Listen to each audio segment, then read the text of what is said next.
Legal experts Geoff Budlender, Jerome Wilson and advocate Tembeka Ngcukaitobi are expected to boost the Competition Tribunal in the coming weeks. The three will serve the independent body on a part-time basis. Advocate Ngcukaitobi with us tonight to talk about this new role. A very good evening to you, sir. Thank you so much for your time tonight, advocate. Let's begin first with why you, as busy as you are, have decided to take on this role.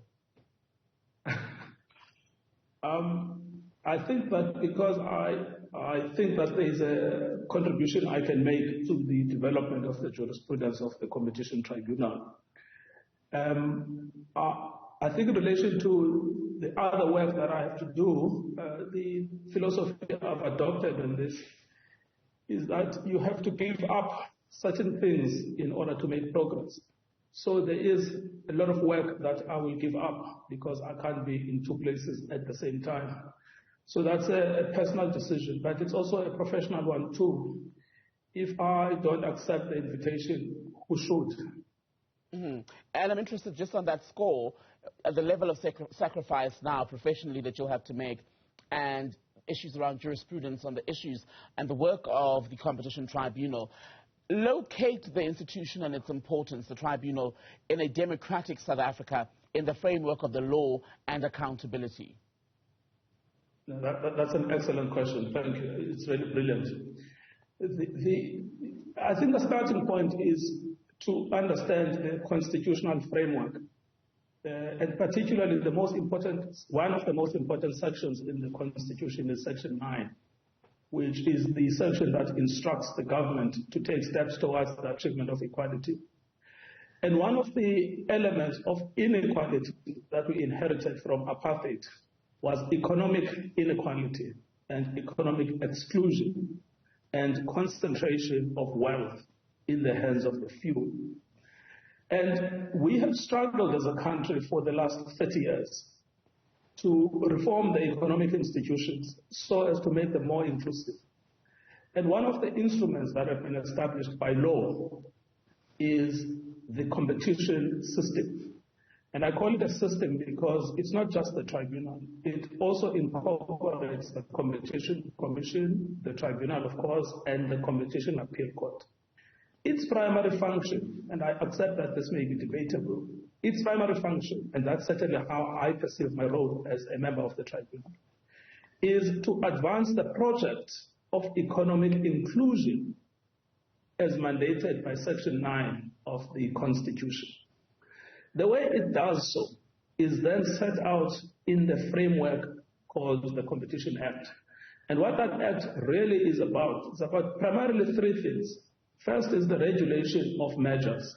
So when a business is bought or sold, it must be approved by law if it meets a certain threshold.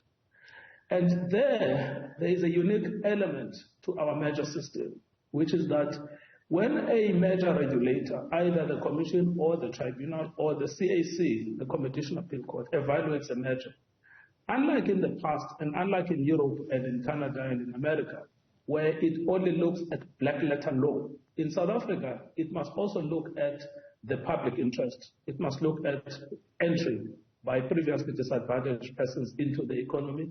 It must look at employment, and it must look at the impact of the merger overall on consumer welfare.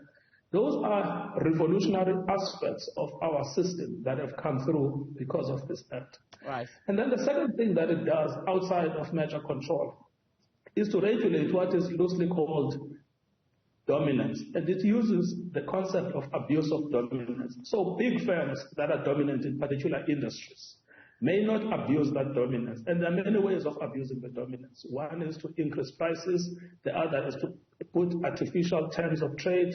In many circumstances, those abuses cannot be dealt with except through the legal system. And then the third element that the tribunal deals with, which is closer to you and me, is what we call cartel conduct. And that is where two or more companies fix the prices. So we had a bread cartel in this country, we had a cement cartel, and now more recently the Competition Commission is investigating whether or not there is also an insurance cartel. So it's those three key areas that often are the stumbling block towards economic inclusion And they also open up the space for super exploitation of ordinary consumers that the tribunal is intended to resolve.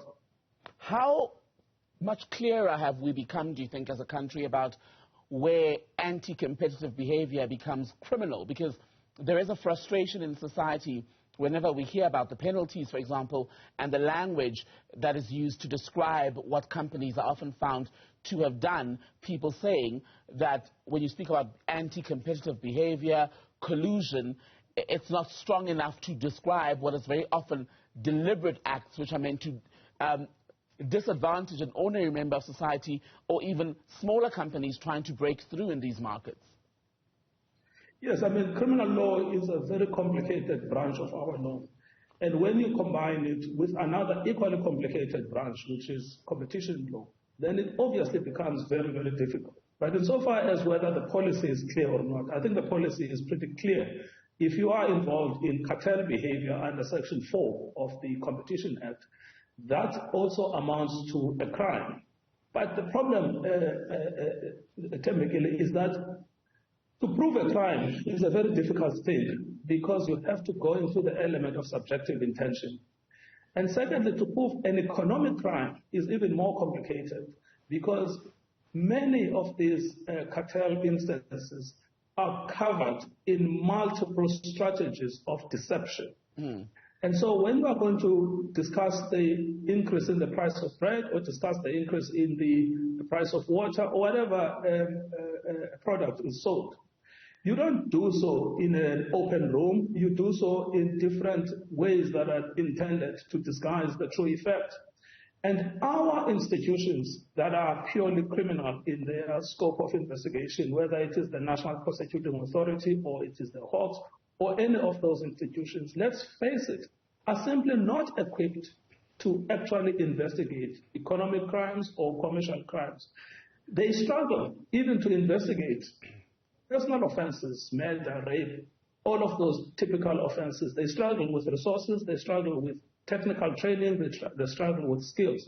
Okay. So firstly, you have a complicated area, which is competition law. You add to that the complication of trying to prove a crime, and then you add the question of the lack of resources.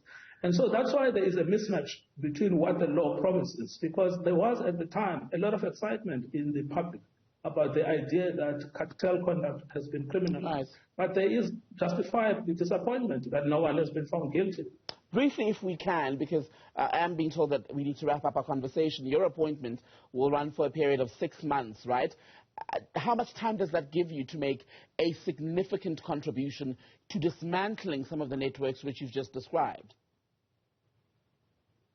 No, of course, 6 months is short, but who knows what cases will come before us.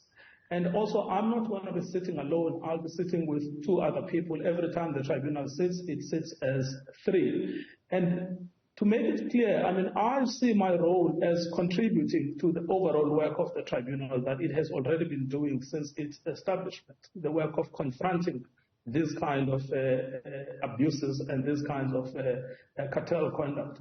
So yes, 6 months is short, but I think it is a start. It's necessary that we get started, and whether that period may be extended or not obviously depends on partly, what I do during that period. But I'm excited about the appointment, and I'm looking forward to it.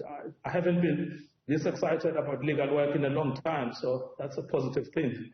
Advocate Tembeka Ngcukaitobi, thank you for your time. Let's catch up with you, touch base with you again at the end of the 6 months. Thank you for tonight.